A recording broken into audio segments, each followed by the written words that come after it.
Hey, thanks for tuning in. This is a follow-up to the DIY swinger video. So I'm going to give you some of the dimensions and a close-up look of how I made that swinger. So shout out to all those that commented. Thanks JDO, Ace of Squids, BB Squared Steel Challenge, I Hate Sporting Lochrin, Ivan Roddy.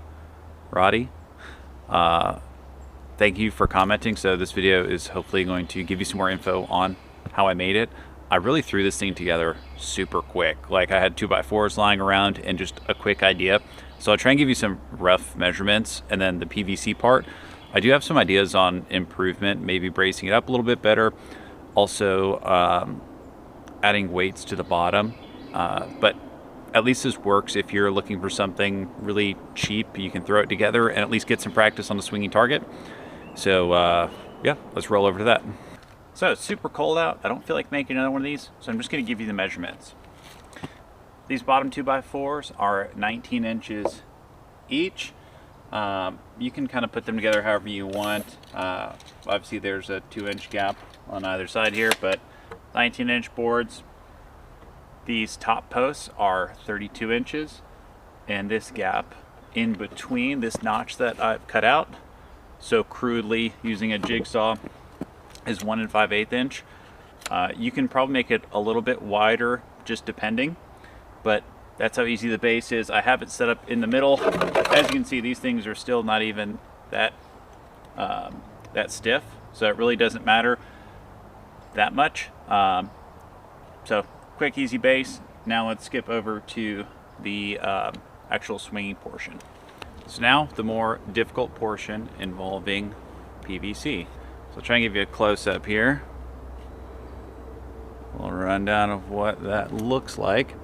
So this is using 1-inch PVC. These bottom two are 9 inches in length. So I used 3 T's. This one was 25 inches in length. And then these are 12 inches in length. Obviously you can change those measurements however you'd like. And these sticks are, I want to say, 4.5 feet. Obviously you can play with that as well. In order to get them to fit, you might have a better idea. I just kind of cut down on the sides here until they dropped in. I did put a screw in this sort of, redneck engineering to go through here. That way it braced up this top portion. If you don't have this post here, what'll end up happening is, as it's swinging, these top sticks will kind of sway, and it will, it won't end up working. But it's super quick, super simple, and once you drop this thing inside, I'll drop the camera. Da-da-da-da. As you can see, with just a little motion, it actually swings pretty well and pretty smoothly. I thought about using another PVC, like half a cup underneath here, to see if that makes it easier, but I really don't think it needs it.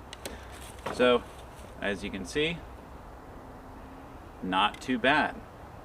The only thing you have to maybe worry about is if it slides forward and backwards within here, but that's my simple design on how to make a swinger. I'm working on making an activator for it using a popper I've got and some wire, so if that interests you, please let me know.